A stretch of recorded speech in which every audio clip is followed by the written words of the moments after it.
Good morning everyone. आप लोग कैसे हैं भाई? आप लोग बढ़िया हैं।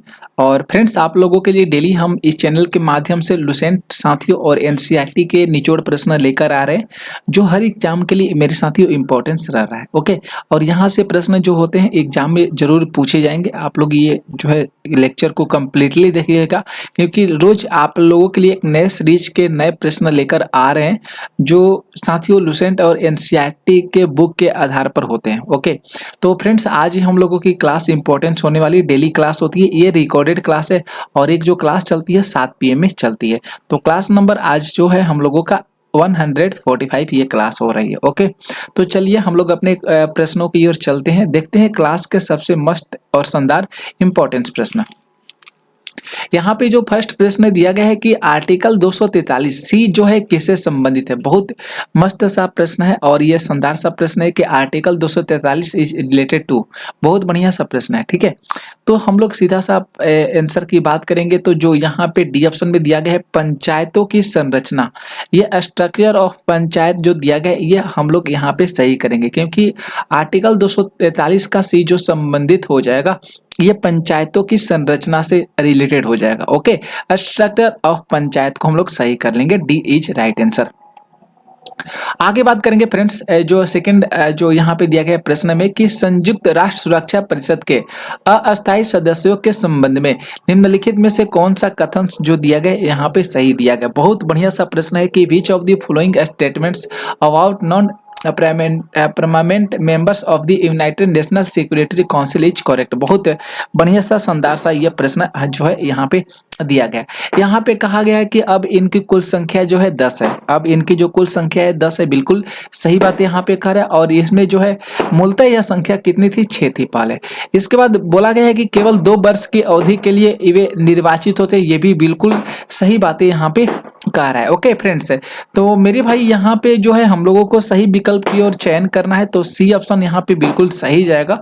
फर्स्ट ऑप्शन और सेकंड ऑप्शन जो है दोनों ऑप्शन यहाँ पे करेक्ट हो रहे हैं। ओके, तो सी ऑप्शन आप लोग जो है सी ऑप्शन को सही कर लीजिएगा। ठीक है फ्रेंड्स, तो इतना बहुत बढ़िया बढ़िया प्रश्न आप लोगों के लिए करा रहे हैं, तो आप लोग इस चैनल को सब्सक्राइब करके रख लीजिएगा और इस वीडियो को अपने ग्रुप में शेयर कर दीजिएगा, जिससे सभी मित्र दोस्त साथी जो होंगे वो भी अपने अच्छे से पढ़ाई कर सकेंगे। ओके, नेक्स्ट बात करते हैं, अगला प्रश्न देखिएगा, तीसरा प्रश्न।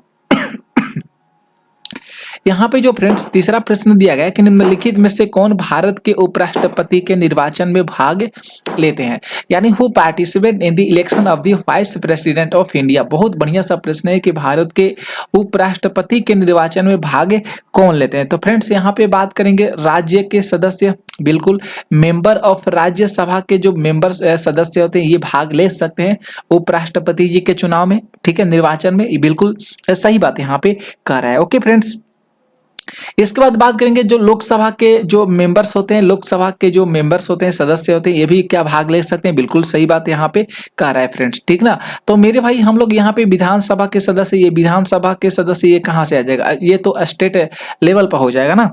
तो फ्रेंड्स हम लोग यहाँ पे ऑप्शन नंबर ए को सही कर लेंगे भाई। यहाँ पे पहला और सेकेंड जो विकल्प हो जाएगा ये सही जाएगा। ओके, तो ए ऑप्शन को आप लोग सही कर लीजिएगा।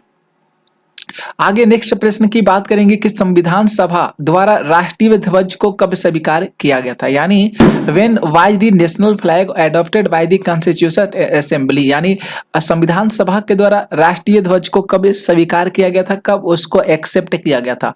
तो फ्रेंड्स याद रख लीजिएगा उस डेट को 22 जुलाई 1947 में किया गया था। ठीक है, यहाँ पे जो ऑप्शन नंबर बी में आप लोग देख रहे हैं 22 जुलाई 1947, 22 जुलाई 1947 को आप लोग जो है यहाँ पे सही कर सकते हैं कि राष्ट्रीय ध्वज को जो कब एक्सेप्ट किया गया था, कब स्वीकार किया गया था, तो 22 जुलाई 1947 को किया गया था। कभी भूलना नहीं होगा आप लोगों को। ओके, आगे बात करेंगे फ्रेंड्स, यहाँ पे देख सकते हैं 5 नंबर जो प्रश्न दिया गया है कि किस चार्टर अधिनियम के तहत भारत में दास प्रथा को अवैध घोषित किया गया था। ये भी साथियों बहुत बढ़िया सा प्रश्न है कि under which character act was slavery declare illegal in India. बहुत बढ़िया सा प्रश्न है कि किस चार्टर अधिनियम के तहत भारत में दास प्रथा को अवैध घोषित किया गया था। बहुत बढ़िया सा प्रश्न है। तो 1833 का जो चार्टर अधिनियम दिया गया, यानी चार्टर एक्ट ऑफ 1833 1833 को हम लोग यहाँ पे सही करेंगे। बहुत मस्त प्रश्न है भाई, और इम्पोर्टेंट से जो है प्रश्न आप लोगों के लिए ही लेकर आए हैं, जो परीक्षा के दृष्टिकोण से है। अगर बात करते हैं 6 प्रश्न का, सार्वजनिक धन का संरक्षक कौन होता है, यानी who is the custodian of public fund, custodians of public जो फंड्स है ये किसके संरक्षक होते हैं। बहुत बढ़िया सा प्रश्न है। तो ये जो होते हैं प्रश्न सीएजी के होते हैं। किसके होते हैं भाई, सीएजी के होते हैं, जिसको हम लोग कंप्ट्रोलर एंड ऑडिटर जनरल के नाम से जानते हैं। ठीक है, तो डी ऑप्शन को आप लोग सही कर सकते हैं। आगे नेक्स्ट प्रश्न दिया गया है कि राज्य लोक सेवा आयोग के सदस्यों को निम्नलिखित में से किसके द्वारा निष्कासित किया जा सकता है। ठीक है, यानी who can remove the members of the state public service commission. तो फ्रेंड्स याद रख लीजिएगा, इसका जो सही आंसर जाएगा, प्रेसिडेंट को आप लोग सही कर सकते हैं, राष्ट्रपति जी को सही कर सकते हैं कि राज्य लोक सेवा आयोग के सदस्यों को किसके द्वारा हटाया जा सकता है, रिमूव किया जा सकता है। तो प्रेसिडेंट के द्वारा जो है उसको रिमूव किया जा सकता है। ठीक है, क्लियर हो रहा होगा प्रश्न।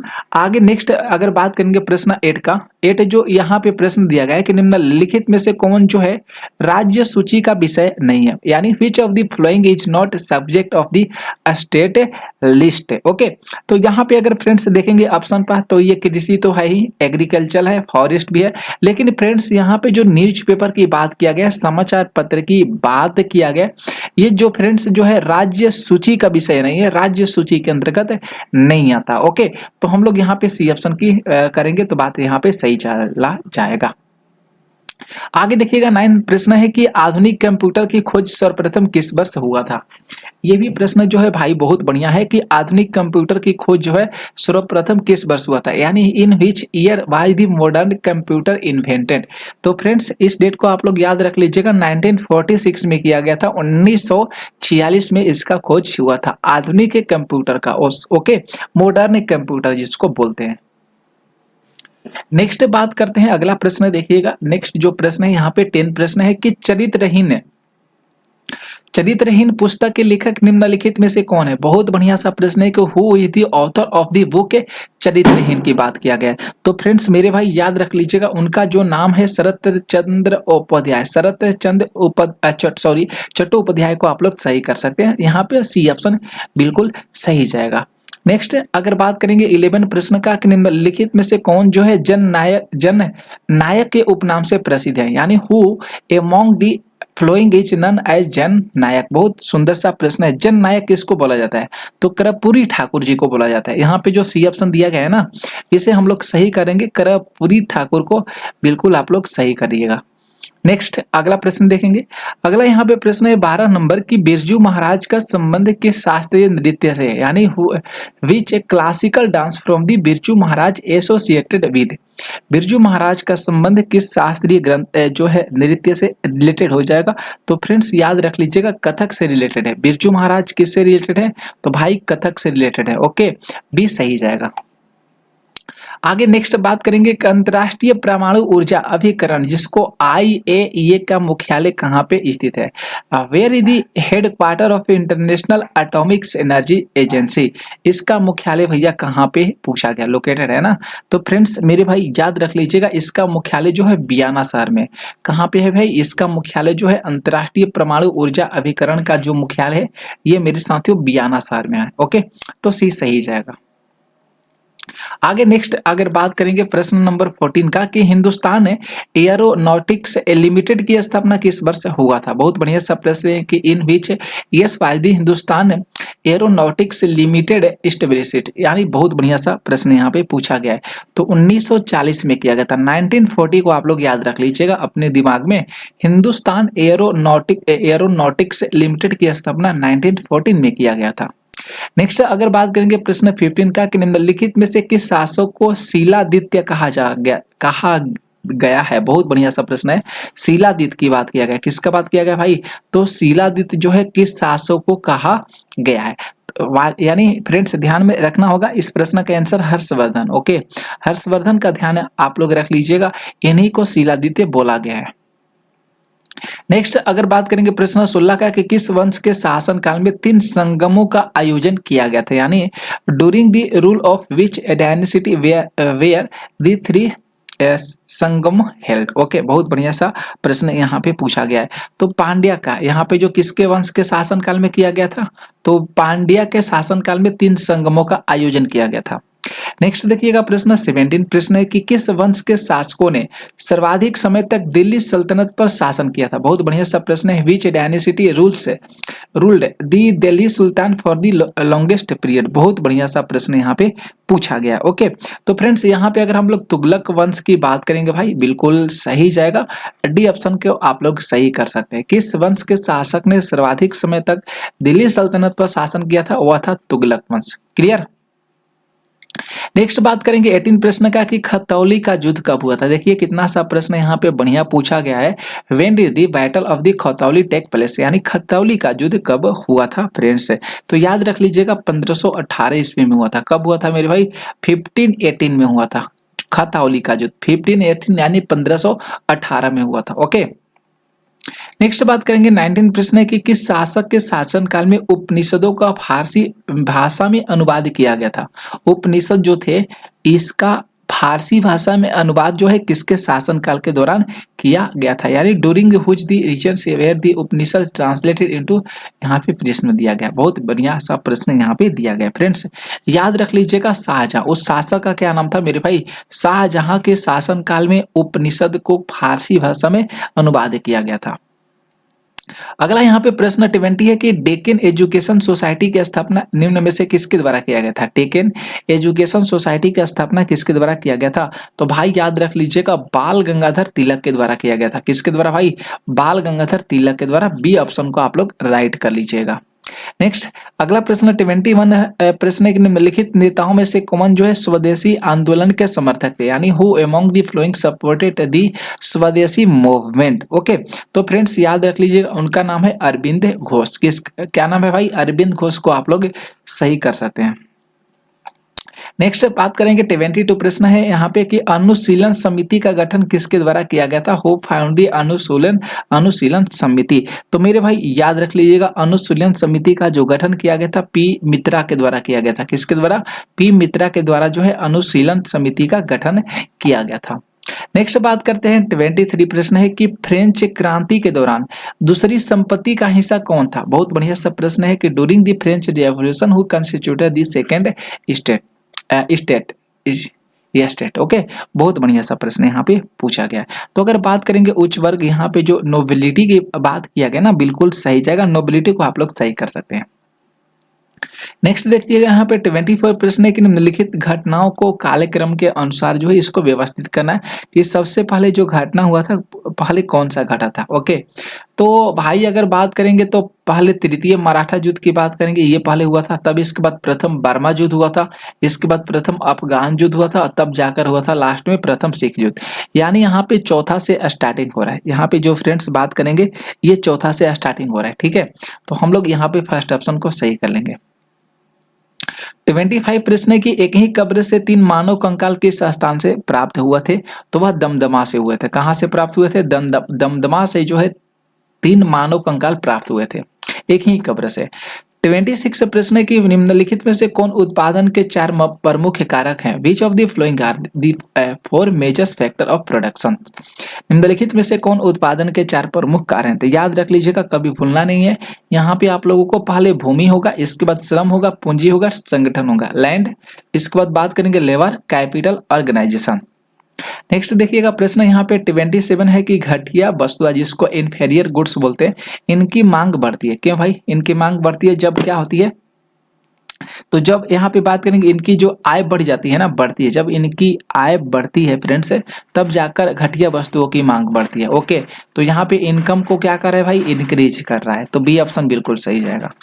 अगर 28 की बात करेंगे कि राजस्व घाटे की अपेक्षा राजकोषीय घाटा सदैव होगा, ये भी बहुत बढ़िया सा यहाँ पे प्रश्न पूछा गया है। तो भाई याद रख लीजिएगा अधिक होगा। कब होगा भाई, हायर होना चाहिए। ओके, तो ऑप्शन ए सही जाएगा। 29 प्रश्न की बात करेंगे कि भारत में गरीबी निर्धारण हेतु सी रंगराजन समिति का गठन कब किया गया था। तो मेरे भाई बहुत बढ़िया सा प्रश्न है कि in which year was the C Rangarajan committee form to determine poverty in India. तो यहाँ पे अगर बात करेंगे 2012 यानी 2012 को आप लोग सही कर सकते हैं। 2012 में से रंगराजन समिति का जो है गठन किया गया था। ओके, 2012 को आप लोग याद रख लीजिएगा। 30 प्रश्न दिया गया, निम्नलिखित में से किसने ग्रीन हाउस गैसों की संकल्पना दी थी। ग्रीन हाउस गैसों की संकल्पना किसके द्वारा दिया गया था? जोसेफ फोरियर के द्वारा दिया गया था। किसके द्वारा? जोसेफ फोरियर के द्वारा जो है ग्रीन हाउस गैसों की संकल्पना दिया गया था। ओके, ये सही जाएगा। 31 प्रश्न के निम्नलिखित में से कौन जो है सुमेलित नहीं है। बहुत बढ़िया सा प्रश्न यहाँ पे पूछा गया, कौन सुमेलित नहीं है पूछा गया। दुधवा राष्ट्रीय उद्यान में बाघ है ना, यहाँ पे टाइगर देखने को मिलेगा, बिल्कुल ये सही जाएगा। मानस राष्ट्रीय उद्यान, इसमें भी हाथी देखने को मिलेगा, ये भी सही जाएगा। और फ्रेंड्स यहाँ पे राजाजी राष्ट्रीय उद्यान की बात करेंगे, इसमें भी जो है हाथी देखने को मिलेगा। और जो पेरियार राष्ट्रीय उद्यान है, इस पे यहाँ पे हंगुल की बात किया गया, ये बिल्कुल गलत जाएगा। तो हम लोग यहाँ इसी ऑप्शन को सही कर लेंगे, गलत पूछा गया तो गलत चला जाएगा डी। आगे बात करेंगे, प्रश्न 32 है कि बुमथांग चाटी भूमतान घाटी की बात किया गया। ओके, बुमथांग घाटी किस राज्य में स्थित है। बहुत बढ़िया सा प्रश्न यहाँ पे पूछा गया है। तो फ्रेंड्स याद रख लीजिएगा, सिक्किम में पड़ता है। कहाँ पे पड़ता है भाई? तो बुमथांग घाटी जो पड़ता है भाई, यह सिक्किम में पड़ता है। ओके, आगे बात करेंगे, देख लीजिएगा 33 प्रश्न है भाई कि निम्नलिखित में से कौन सा जल डमरू मध्य ऑस्ट्रेलिया और तस्मानिया को अलग करता है। बहुत प्यारा सा प्रश्न यहाँ पे पूछा गया है। विच स्टेट्स सेपरेट पार्ट, इसी पर ऐसी पार्ट से ऑस्ट्रेलिया और तस्मानिया की बात यहाँ पे किया गया है। बहुत बढ़िया सा प्रश्न है। दोनों को अलग कौन सा करता है? जल डमरू मध्य करता है भाई। बहुत बढ़िया सा प्रश्न है, ठीक है। तो एक बार शेयर कर दीजिएगा क्लास को। आप लोग बांस को आप लोग सही कर सकते हैं, यहाँ पे बांस स्टेट यहाँ पे दिया गया सही। आगे प्रश्न है 34 की गेहूं की खेती के लिए क्या आवश्यक होता है। तो गेहूं की खेती के लिए जो उसका संयत तापमान होता है और संयत वर्षा होना चाहिए, इसी के बावजूद जो है गेहूं की खेती हो जाती है। ओके, तो मॉडरेट टेम्परेचर और मॉडरेट रेनफॉल होना चाहिए, ठीक है ना। 35 प्रश्न की बात करेंगे, भारत और पाकिस्तान के बीच सिंधु जल संधि कब हुआ था। सिंधु जल संधि जो हुआ था भारत और पाकिस्तान के बीच हुआ था, ये दिमाग में अपना रख लीजिएगा। ओके, और ये जो हुआ था 1960 में। कब हुआ था? कब हुआ था भाई? 1960 को कर लीजिएगा। 1960 को आप लोग सही कर लीजिएगा। भारत और पाकिस्तान के बीच जो है सिंधु जल संधि हुआ था और 1960 में हुआ था, 1960 में हुआ था। आगे बात करेंगे 36 प्रश्न है कि वल ए गुट रेगिस्तान किस देश में स्थित है। वल ए गुट रेगिस्तान जो है फ्रेंड्स याद रख लीजिएगा, ये ईरान में पड़ता है। कहाँ पे पड़ता है फ्रेंड्स? ईरान में पड़ता है। नेक्स्ट देखिएगा 37 प्रश्न है कि निम्नलिखित में से कौन सी ठंडी जलधारा का उदाहरण नहीं है। नहीं पूछा गया भाई, नहीं पूछा गया ना। ठंडी जलधारा का उदाहरण यहाँ पे कौन सा नहीं है, यानी which of the flowing not an example of the cold ocean current, ये बात यहाँ पे किया गया। तो साथ ही आप लोग याद रख लीजिएगा, साथ ही यहाँ पे क्यूरोसिया को आप लोग सही कर लीजिएगा फ्रेंड्स, डी ऑप्शन बिल्कुल सही जाएगा। 38 प्रश्न है कि काली मिट्टी का निर्माण किस प्रकार की चट्टानों के टूटने से होता है। साथ ही तो बात करेंगे यहाँ पे भाई बेसाल्ट प्रकार की जो बेसाल्ट चट्टानें होती है ना, इसी के टूटने से फूटने से जो होता है काली मिट्टी का निर्माण होता है। ओके, तो यहाँ पे सी ऑप्शन सही चला जाएगा।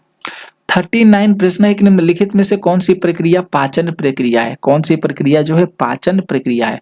तो प्रोटीन को एमिनो अम्ल में विघटन करना, चेंजिंग करना, बदलाव करना, ये जो है भाई ये क्या है, ये प्रक्रिया जो है पाचन प्रक्रिया। Okay, break down of protein into amino acid, तो ए ऑप्शन बिल्कुल सही जाएगा। 40 प्रश्न है कि पूरे शरीर में ऑक्सीजन ले जाने में महत्वपूर्ण भूमिका निभाता है। बहुत बढ़िया सा प्रश्न है। महत्वपूर्ण भूमिका निभाता है लाल रक्त की कणिका, जिसको रेड ब्लड सेल बोला जाता है। लाल रक्त की जो कणिका होती है, ये पूरे शरीर में ऑक्सीजन ले जाने में अपना महत्वपूर्ण भूमिका को निभाती है। इसके आगे बात करेंगे फ्रेंड्स 41 प्रश्न पे। 41 प्रश्न यहाँ पे पूछा गया है कि दुधारू पशुओं की निम्नलिखित संक्रमणीय बीमारी से होने वाली कौन शामिल है, यानी which of the following are infectious disease of the dairy animals. बहुत बढ़िया से यहाँ पे प्रश्न का बात किया गया। ओके, तो foot and mouth, anthrax, black quarter और कंपाउंड्स, ये बिल्कुल सही जाएगा। यहाँ पे डी ऑप्शन को आप लोग साथ ही सही कर सकते हैं। यहाँ पे सारा ऑप्शन यहाँ पे सही जाएगा, ठीक है। दुधारू पशुओं में इस तरह की बीमारी जो है हमेशा देखने को मिलती है, तो यहाँ पे डी सही कर सकते हैं। आगे बात करेंगे 42 प्रश्न है कि ट्राइग्लिसराइड क्या है। Triglyceride, what is the triglyceride, ये क्या है भाई? तो ये जो है एक प्रकार का फैट है, एक प्रकार का क्या है, वसा है। ओके, ट्राइग्लिसराइड याद रख लीजिएगा। 43 प्रश्न है कि अस्पतालों से निकलने वाले जैविक कचरे के निपटान का सबसे अच्छा तरीका क्या है भाई? तो उसका जो सबसे अच्छा तरीका है मेरे भाई भस्मीकरण, याद रख लीजिएगा। उसका सबसे अच्छा तरीका क्या है? भस्मीकरण है। ओके, नेक्स्ट अगला प्रश्न देख सकते हैं यहाँ पे 44 प्रश्न है, इंसुलिन हार्मोन क्या है? ये अच्छा सा प्रश्न है। इंसुलिन हार्मोन क्या है भाई? तो इंसुलिन हार्मोन जो है एक प्रकार का पेपेटाइड है। क्या है भाई? एक प्रकार का पेपेटाइड है। आगे 45 प्रश्न है कि लंबे समय तक कठोर शारीरिक कार्य के पश्चात मांसपेशियों में थकान का अनुभव होने लगता है। बिल्कुल सही बात है। तो इसका रीजन पूछा गया कि इसका रीजन क्या है भाई?